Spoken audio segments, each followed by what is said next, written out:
welcome to my YouTube channel Center of Manual Therapy. I am Dr. Dilip Kumar. I am a physical therapist. I am founder of this channel Center of Manual Therapy and I am senior lecturer at Nippers Institute, Karachi.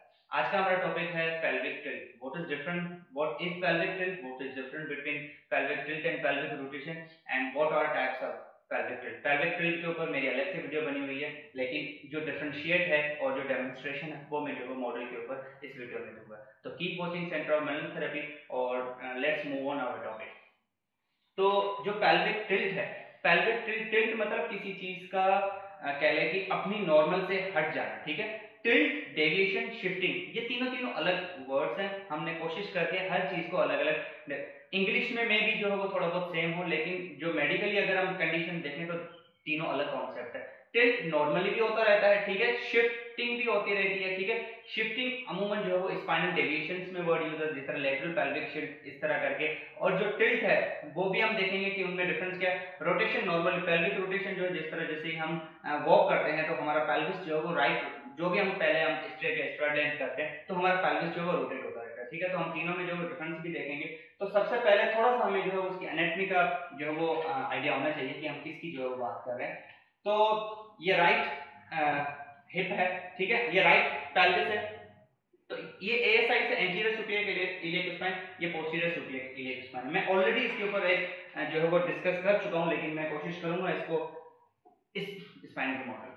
अब जैसे कि मैंने already बताया कि जो A size है, these are the ASIs anterior superior iliac spine and these are the PSIs posterior superior iliac spine. Normally definitely ये sir bony structure है. जब इसके ऊपर मसल्स लग जाएंगे तो टेंशन लोड डेवलप हो जाएगा, तो डेफिनेटली पोस्चर समहाउ डिफरेंट दिखता है as compare to the anatomical. तो नॉर्मली पहले हम देख लें कि व्हाट इज द, पहले हम टिल्ट की डेफिनेशन देख लेते हैं. तो normally A size and the P A size they are not in line with each other. ये एक लाइन में नहीं होते. नॉर्मली जो ए साइज है they are somehow downward with respect to the P A size. P A size मतलब posterior superior में. जो ए साइज है अगर हम वहां से लाइन खींचें तो जो पी ए साइज है वो हमें ऊपर दिखेगा, ए साइज हमें थोड़ा सा नीचे दिखेगा, क्योंकि मैं नॉर्मल की बात कर रहा हूं. अब थोड़ा सा कुछ सेंटीमीटर का डिफरेंस होगा. तो जो ये normally they are downward if they get more, अगर एंटीरियर सुपीरियर इलियक स्पाइन जो है वो ज्यादा नीचे चले जाएं with respect to the posterior superior iliac spine, this is called anterior pelvic tilt. ठीक है, keep in mind anterior pelvic tilt. Anterior मतलब आगे की तरफ, onward, ventral side.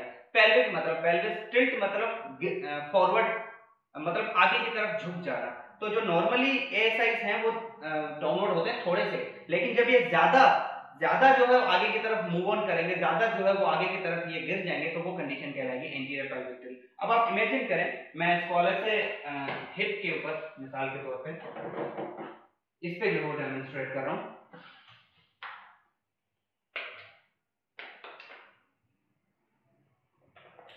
This is the right one. मेरी जो राइट हैंड में है, लेफ्ट में, नो डाउट बीच में सेक्रम है. ठीक है, these areas they are the articulating with the sacrum in order to form sacroiliac joint. ठीक, so this is the right hip innominate bend, this is the left innominate bend. तो मैं अगर बात करूं a size की, तो मैं इसको a size से ग्रुप करता हूं. ठीक है, sorry for the pencil.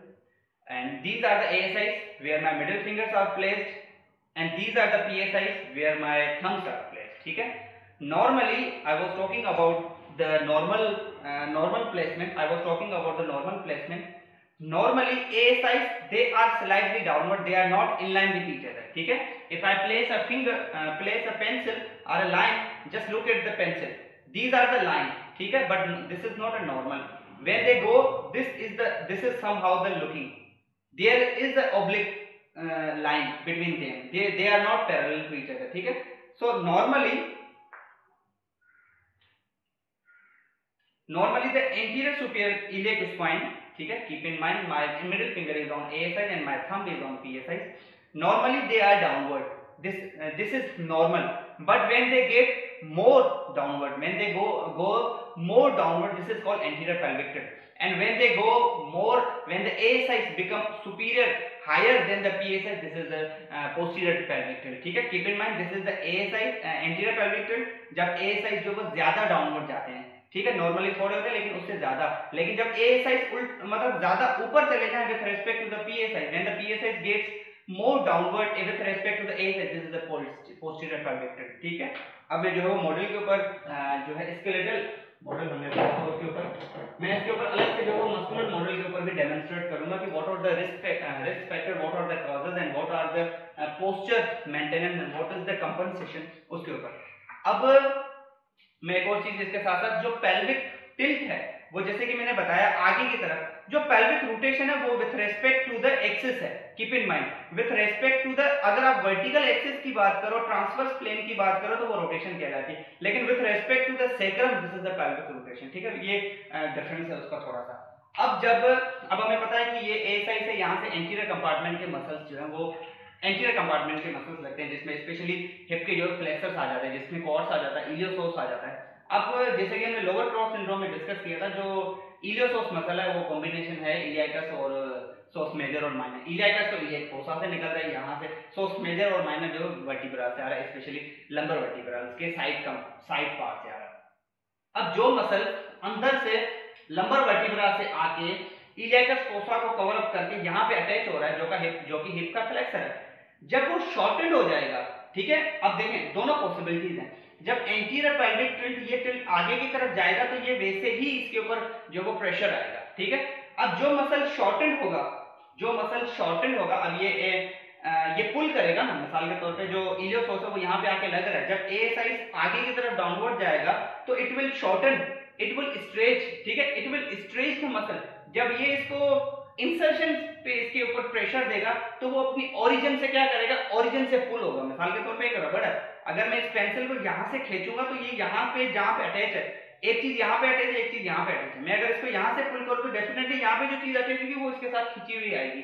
ठीक है, तो it will pull the structure from the origin. ठीक है, तो ओरिजिन में क्या कहाँ पे लगा हुआ है, लंबर एरिया में, तो it will increase the curve. इसीलिए कहा जाता है, तो जो नॉर्मल लॉर्डोटिक कर्व है, इसीलिए कहा जाता है anterior pelvic tilt can lead to the lumbar lordosis because of these muscles.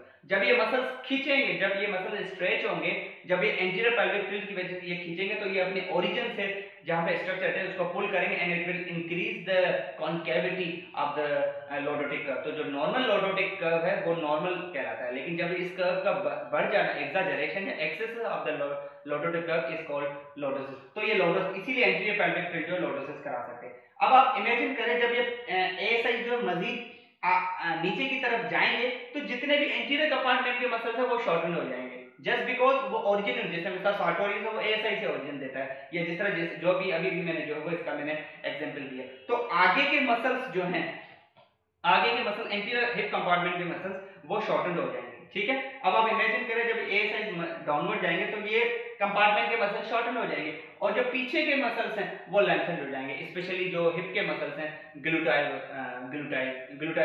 Gluteus Maximus और जितने भी ग्लूटाइल मसल्स हैं, मीडियस मिनिमस तो इतना रोल इन्वॉल्व नहीं होता, लेकिन तो वो स्ट्रेच हो जाएंगे। तो ये ही उसका पोस्चर कुछ समहाउ इस तरह दिखेगा। अब डेफिनेटली अगर ये स्पाइन लॉर्डोटिक जनरेट हो रहा है तो definitely it will affect the whole spine. तो आहिस्ता आहिस्ता करके ये with the passage of time postural changes आती रहेंगी और ये थ्रू आउट द स्पाइन जो कंडीशन डेवलप हो जाएगी। लेकिन अगर अर्ली स्टेज में डायग्नोज हो जाता है तो सिंपली हमने क्या करना था, जो मसल शॉर्टेंड है उनको हमने स्ट्रेच देना था, जिसके इलियोसोर्स का मैं ऑलरेडी लोअर क्रॉस सिंड्रोम के ऊपर स्ट्रेच बता चुका हूं कि हमने किस तरह नीलिंग पोजीशन में जाकर इलियोसोर्स को स्ट्रेच देना है।